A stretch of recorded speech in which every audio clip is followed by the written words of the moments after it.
नमस्कार एवरीवन। आज मैं आप लोगों के सामने जो हूँ अपना एक छोटा सा ब्लॉग लेके आई हूँ।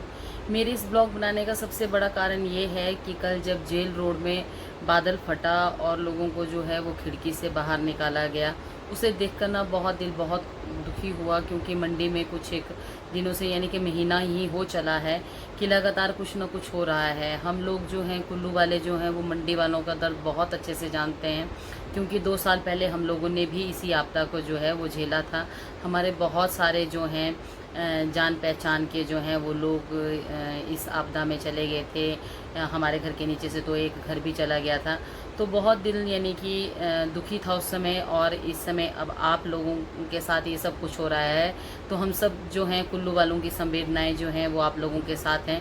और कुल्लू के बहुत सारे लोग जो हैं वो बढ़ चढ़ कर जो हैं हर संभव प्रयास कर रहे हैं कि मंडी वालों को जो है वो सहायता दी जाए, चाहे वो धन से हो या किसी भी तरह से हो।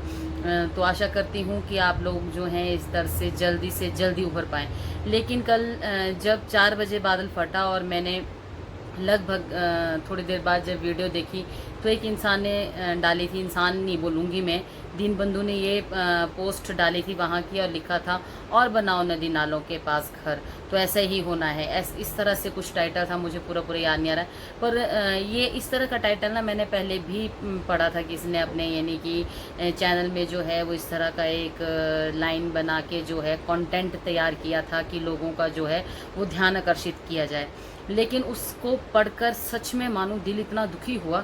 ये ठीक उसी तरह से था जब 2 साल पहले कुल्लू में बाढ़ आई थी और किसी ने हमें ये लिखा था कि सुधर जाओ कुल्लू वालों, ये तुम्हारे कर्मों की सज़ा है, और खिलाओ 10 रुपये की मैगी 100 रुपये में। तो आप लोगों को नहीं पता कि आप लोगों की ये बातें जो होती हैं ना, जहाँ पर इस तरह की कोई त्रासदी होती है तो उनके ऊपर क्या बीतती है। आप लोग इस चीज़ के बारे में सोच भी नहीं सकते हैं। लिखने वाले ने तो लिख दिया कि और बनाओ नदी नालों के वहाँ पर घर, और रोको नदी नालों का पानी, तो उसने पानी ने कहीं न कहीं तो जाना था।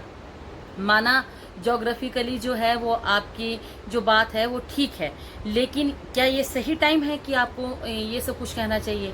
आप अपने आप सोचिए कि जिनके ऊपर पहले ही मुसीबत पड़ी हुई है और आपके ये व्यंग्यात्मक तीर भरे शब्द जब उनके कानों में पड़ेंगे तो उनके ऊपर क्या बीतेगी, आप लोग सोच भी नहीं सकते हैं। 10 रुपये की मैगी 100 रुपये में बेचना, क्या ये बहुत बड़ा गुनाह हो गया था आज से 2 साल पहले? जब मेरे घर के नीचे से एक घर चला गया था, क्या वो आंटी 10 रुपये की मैगी 100 रुपये में बेचने जाती थी? आप अपने आप सोचिए कि आप पहाड़ पे जा रहे हैं, आप अटल टनल के पास जा रहे हैं, एक लेडी जो है वो जो है अटल टनल के पास जा रही है, कहीं भी जा रहे हैं, वो पहले उसको मैगी को वहाँ तक कैरी कर रहे हैं। इतने कम टेम्परेचर में वो वहाँ पर खड़े हैं और आप लोगों को गर्मा गर्म मैगी खिला रहे हैं, तब भी आप लोग सोचते हैं कि 10 रुपये की मैगी जो है वो इंसान आपको 10 में बेच जाए। ऐसी ऐसी बातें करके आप लोग क्या कहना चाहते हैं? आप लोग बोलेंगे कि 2 साल पुरानी बात आज अब जाके खुली है इसने। लेकिन क्या करें, जब कोई इंसान जो है वो जख्मों को भरने ही नहीं देता है और उन्हें जो है वो कुरेद के हरा कर रहा है, तो आप लोगों को क्या ऐसी वो है जो चुल मची हुई है, जो इस तरह से आप जो इतने व्यंग्यात्मक शब्द लिख रहे हैं ताकि लोगों का अपने रील की तरफ को है या वीडियो की तरफ को है जो वो ध्यान खींचना है आप लोगों को जो है वो फेमस होने के लिए कंटेंट चाहिए। आप लोगों को मंडी वालों का दर्द नहीं दिख रहा है इस समय तो अगर आपको ज़्यादा ही है तो जाओ वहाँ जाके मदद करो उनकी, हर तरह से करो। कई लोग फाइनेंशियली कर रहे हैं, कोई लोग फिजिकली कर रहे हैं, कोई उनको मॉरली सपोर्ट कर रहे हैं, तो आप लोग भी जाएं और वहाँ जाकर इस तरह से उनकी कोई मदद करें, ना कि इस तरह का कोई बकवास। तो आप लोगों से विनम्र निवेदन है कि आज के बाद जहाँ पर भी कोई इस तरह की आपदा हो तो प्लीज़ प्लीज़ प्लीज़ इस तरह की कोई भी व्यंग्य जो है वो अपने व्यंग्यात्मक शब्द जो हैं वो लिख कर वहाँ के लोगों का दिल जो है वो छलनी ना करे। हो सकता है कि शब्द इस समय जो हैं वो मेरे शब्द आपको छू रहे होंगे, आपको यानी कि बुरे लग रहे होंगे, और आप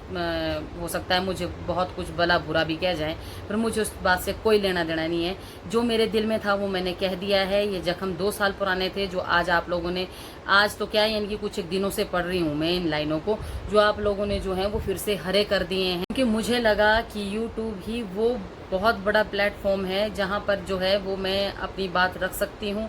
अब मैंने जो था वो कह दिया, अब इस बात को उन लोगों तक पहुँचाना जो है वो मेरे व्यूवर्स का और जो भी मेरी इस रील को देखेगा उनका काम है। धन्यवाद।